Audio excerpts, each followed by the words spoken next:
feel I've already given my presentation. So thank you. Thanks, Max. Thanks, Max, for inviting me. So before I just get to this, I'm just going to go with the flow today. So I got in from New York 2 days back, had a tummy upset on the flight, and I went to the Google office, I took a shower, and somebody took my suitcase. So I couldn't find it for like 90 minutes, and I was told a lady in a pink blazer took my suitcase. And I was like, she's not going to like the clothes that's inside her suitcase. And then I turned off my phone, and I got 26 missed calls from my mom. And she was freaking out. She thought I was up to some mischief or something in London. And so it's been an interesting past few days. So my mom's like really pissed off at me still. So the Mars folks, I need to go home, get some chocolates for my mom, right? So it's been an interesting few days. So I'm excited to be here. I don't know if I'm awake, I don't know if I'm asleep, or this is just a dream. So I'm just gonna do it. So I joined Google 2 years back. My title actually changed a few weeks back. It changes all the time. So I'm in the real estate world of Google. And my goal as the inclusive knowledge lead is to provide knowledge and guidance to our architectural teams, our design teams, and our ops teams in creating more inclusive workplaces for everyone. So we're talking about all of Google's buildings. So we have buildings all over, and I've been focusing a lot on neurodiversity.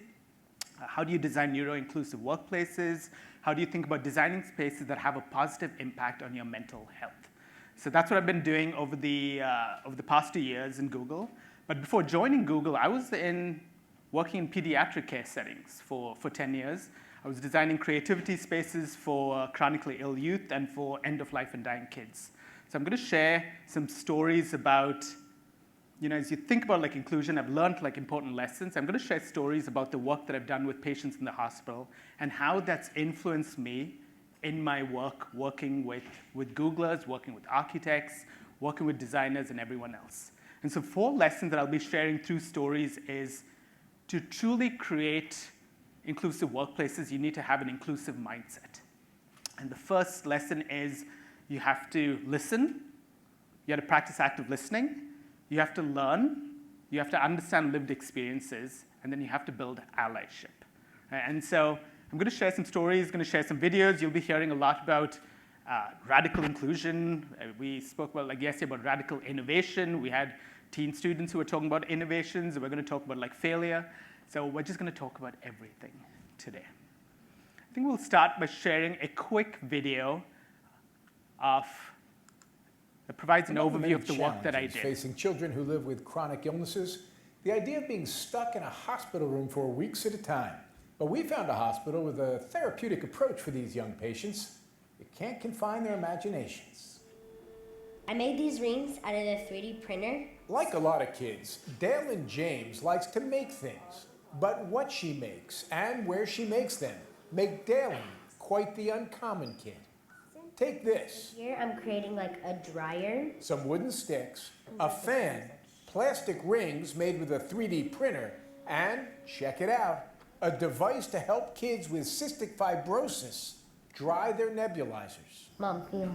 Dalen does most of her inventing at Vanderbilt Children's Hospital in Nashville, Tennessee, where she spends a lot of time. Because at the age of 14, Dalen James has CF herself, a chronic lung disease. Sometimes I'm scared to admit it, but then sometimes I'm completely open about it. Diagnosed at the age of 4, she's often hospitalized in isolation for 2 to 3 weeks at a time. I would go crazy because I'm not allowed to go out of my room, so I'd just be stuck in here, nothing to do. So what can we use that for? Which is where Gokul Krishnan comes in. A volunteer at Vanderbilt Children's, his own imagination was sparked by another young patient one day. She said, hey, imagine if we had a space that would allow us to leave our bed, move around. So Krishnan came up with the mobile makerspace to get kids moving more. It's a cart equipped with a camera, a touchscreen computer, circuit building kits, and the 3D printer. I invented a doorbell. Holly Dyer built this doorbell for her nurses and a pill case with an LED light. Watch this. So patients can find their pills at night. It rotates too. Why? No particular reason, except that Holly's 8, and that's an appealing design feature for an 8-year-old. with the mobile makerspace, the kids are a lot more active. They're designing, they're making, they're collaborating. Krishnan's idea doesn't just help their minds. Dr. Rebecca Brown is Dalen's doctor. She's up and out of her bed more often, which is helping her treatments be even more effective. Dalen, who usually takes less than 300 steps a day at the hospital, takes more than 1,500 when the makerspace is in a room. It's just been overall a positive experience, especially for her mental health. You can't let a little disease bring you down. No, she can't. At least not judging from this picture she drew with help from the mobile makerspace. A pair of lungs looking like a butterfly's wings. One day, I'm hoping that our lungs will fly free.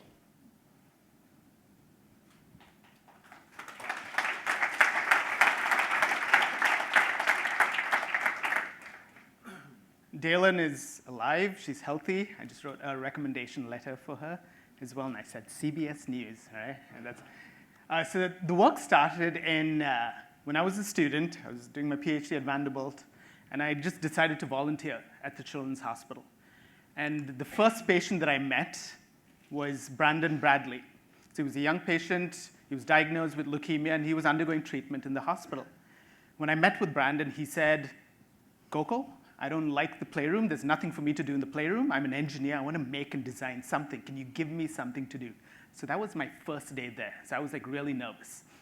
So I was like trying to see, what can I give Brandon? So I took a shoebox and I put in some circuits that I had on my desk. I put in some art and craft materials, and I gave Brandon this box. And I said, Brandon, here's your mystery box. I want you to make anything you can imagine using the stuff in this box. I was nervous because patients are brutally honest. If they don't like something, they will tell the entire hospital that Gokul is horrible. Don't let him come back. And they're very honest. They will not say that to a doctor, but volunteers, they are like usually treated the hardest. If you don't smile at them, they will tell you, like, I don't want you to come back. So I was like super nervous. And I went back home, and I got a message from Brandon's mom the next day at like 5 in the morning. She said, Gokul, can you come back? Brandon actually made something. And I came back. This was like the fun mystery box, and I also put like an instant camera for them to like take pictures. I had all these like cool circuits, and I gave him this box. And I was shocked because I thought maybe he would just toss it in the trash, or maybe he would do something. It would take like a couple of weeks. He actually built a nightlight for nurses. And the purpose of the nightlight was to illuminate the patient's bathroom, allowing nurses to determine if any trash needed to be disposed of without them turning on a bright light at midnight and waking up Brandon from sleeping.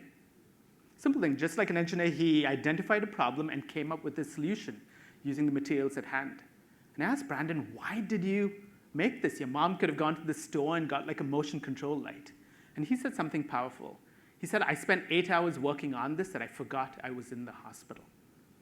And so really transformed, like he was actually happy to be in the hospital. A lot of patients can't sleep at night. They sleep during the day. They're going through all these treatments, but at nighttime they can't sleep. And all the teen rooms, all the playrooms are closed. So he needed something to do at night. So he came up with this night light. And before I get to this, I went to my professor and I told him, you know, we create all these education makerspaces in schools and other settings. What about children's hospitals?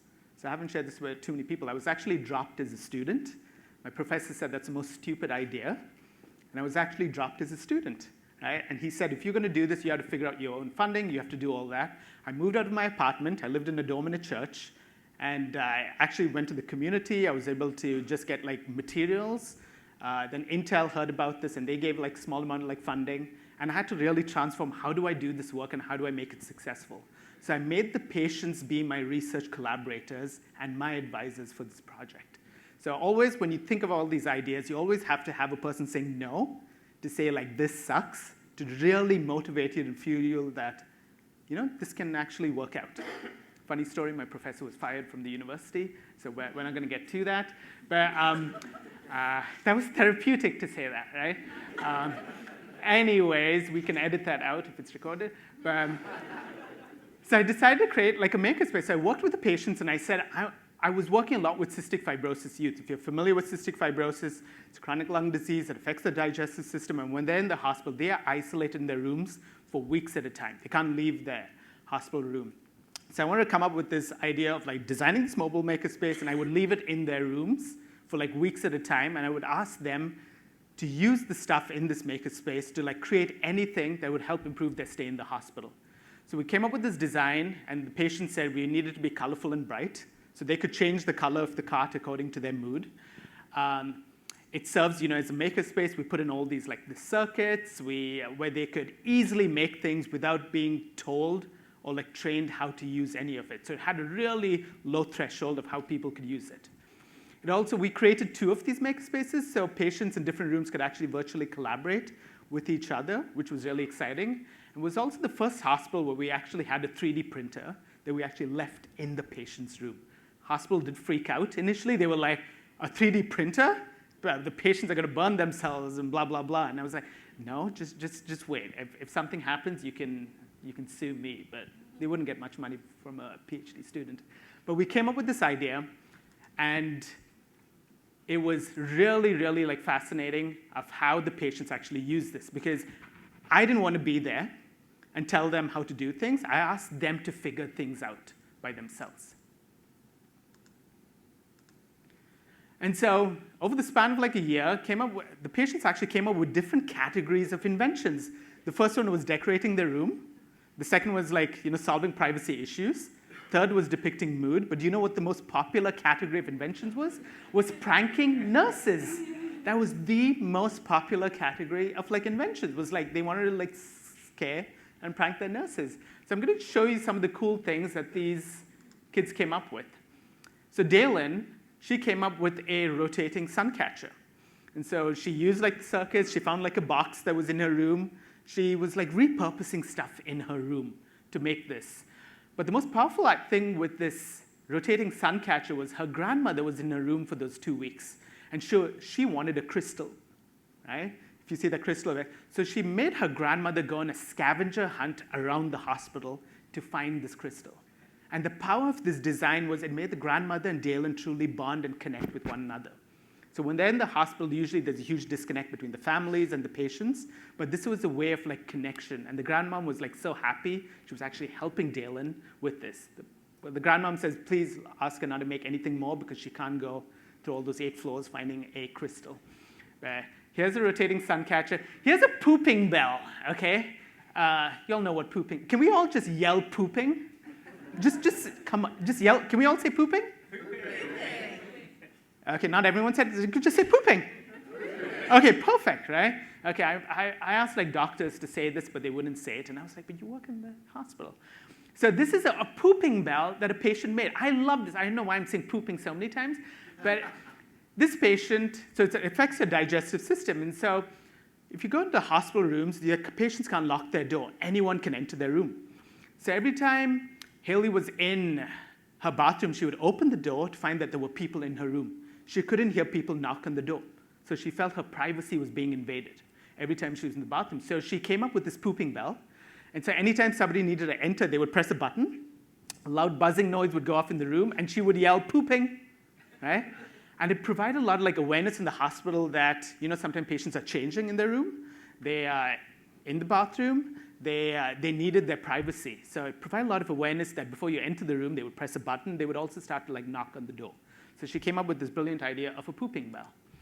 So this is one of my favorite. This is a mood necklace that a patient made. I asked, it was Mark, right? And he came up with this mood necklace. And I said, Mark, why did you come up with this idea? And he said, Gokul, imagine if like somebody asks you like 50 times a day, how are you doing? How are you feeling? Are you okay? How would you feel? And I said, I wouldn't feel that good. And he said, that's how I feel because everyone's always asking me how I'm doing. So he came up with a mood necklace to better convey how he felt. Green would be, hey, I'm in a good mood. You can talk to me. Red would be, I'm not in a good mood. And I felt I needed that before I came here, like the questions you were asking me, Hannah. So I could have used the green light or the red light. But the mood necklace is just a brilliant idea.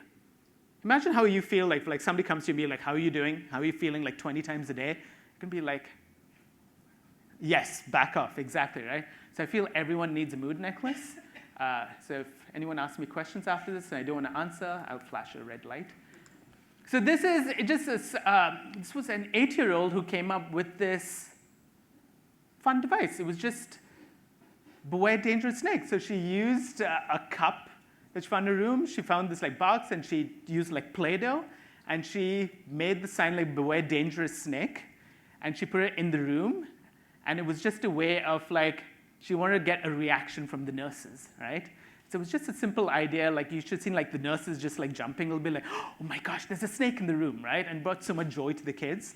But some of the older kids actually came up with way more. I couldn't show it over here, but there was one of the patients, there's a pill cabinet. She created a device, and she put liquid on top of the cabinet. So anytime the nurses will open the cabinet door, it would trigger a button, and water would fall on the nurse's head, right? And it happened like 6 times, and I got into trouble most of the time. So the kids became even more devious with the ideas, and someone would give a shock to the nurses. So I was like, no, I need to graduate. But they just came up with all these ideas. They came up with a gazillion ideas. Like these are just like a snapshot of this. I do love the wave back at me. There was a patient who felt really depressed and isolated that nobody would actually come and say hi to her. She was there 2 weeks at a time, and she was just depressed that no one would come like knock on the door and just check up on her. And so she came up with this motion-controlled sensor, and anytime somebody would pass by the room, the hand would wave, and it would invite people to just say like, hey, how are you doing, right? And she actually got 120 new people to actually come to the room and just say hi. So they just came up with ideas to help improve their stay in the hospital. And what was fascinating is we were getting a lot of feedback that the patients were a lot more like active, they were a lot more like creative. And so we used wearables from Intel at the time, and we checked the physical activity of the patients. And so before the makespace was in their room, the patient would take a total of 320 steps an entire day. That's literally just lying down your bed, going to the restroom, and coming back. That's all it was. But with the space over a period of like 7 days, physical activity increased nearly 7.5-fold to 2,400 steps. And that was so important, especially for cystic fibrosis youth, because physical activity is really important to loosen the mucus in their lungs. And so this was a really aha moment where the actual like physical therapy wasn't helping, where they were tossing balls to the patients, and they would ask them to do like squats. That wasn't helping. But just the act of making and designing and collaborating with others actually fostered a lot more activity with the patients.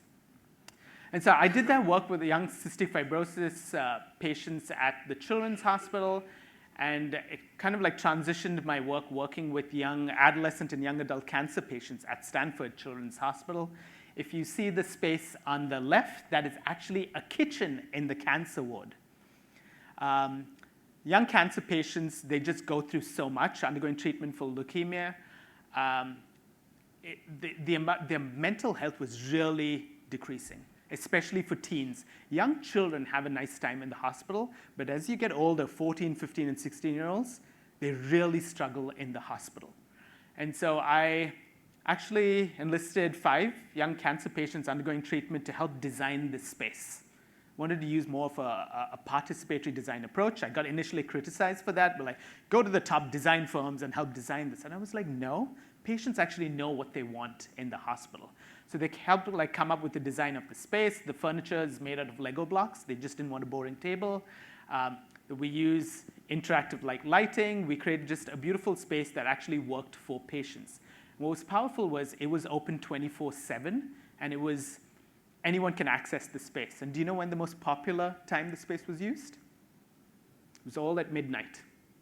Everything happened late at night. For cystic fibrosis youth, everything happened late at night. Nothing happened during the day. And if you see the fall, like in hospitals, you have teen rooms and playrooms. They always close at like 5 o'clock. They close at 6 o'clock. Patients can't sleep at night because of like medication, and they sleep during the day. They're always awake at night. And that's when their mental health really goes down, when there's nothing for them to do. So all the designing and making happened late at night. We also opened up a 3D printing zone for in a teen room of the hospital where patients could just come up with anything that they wanted using the 3D printer. And do you know what the most popular use of the 3D printer was for many of the patients? It was bringing their dreams to life. Many of these patients would actually have these vivid dreams about animals. and they wanted to bring their dreams to life, which was really fascinating. It's like a paper to write about this. For example, one of the patients actually printed out a llama. I asked him, like, why a llama? And he said he had a dream that he met a llama, and he and the llama became best friends. They went the journey all over the world, and then suddenly the llama died. And he said, he woke up crying, and he's saying, my best friend died. And he printed out a llama. And I spoke to his mom, and mom said that the llama was actually symbolic of his leg because he was getting his leg amputated. And so there was like synergy between the llama, the best friend, and his leg being amputated. And so he printed out the llama, and he hung it on his IV pole. So it was just fascinating, like giving the freedom for these patients to design and make what they wanted, not what I was telling them to do. This is just a cool idea where this is a high school student. She was in the hospital coming for infusion treatments. And she just came up with this idea, like the fluid from her IV bag was really cold and was causing a lot of pain. And so she said, hey, I want to create an IV pack warmer. And so she used a 3D printer. It took she was practicing and learning by herself over 4 months. And she came up with a prototype to house a warming pack around her IV bag. We were like, brilliant idea. It worked for her. And we actually worked with a company called Made Smart, who makes a lot of household goods in the US, to partner with the patient in bringing this idea to life. Because patients have all these brilliant ideas, but instead of just tossing in the can, we wanted to make sure that companies as well see the benefit of this. So this was an idea of brilliant idea from a patient and bringing it to life through partnership. What does innovation mean, right? Some of you in the hospital might think oh, it's just a crazy idea, but innovation can mean a lot more. It can impact so many people. At the Ronald McDonald House at Stanford, we created a family-centered makerspace for families and for siblings, because I think it's really important to engage families and siblings in the making process. So it was the first family-centered makerspace at a Ronald McDonald House, because these families and the siblings who are there, they are just going through a lot, even with their mental health, with their siblings and with their child in the hospital. And so this was a way of connecting families and siblings to design and make stuff together. So it was a period of bonding and connecting with each other.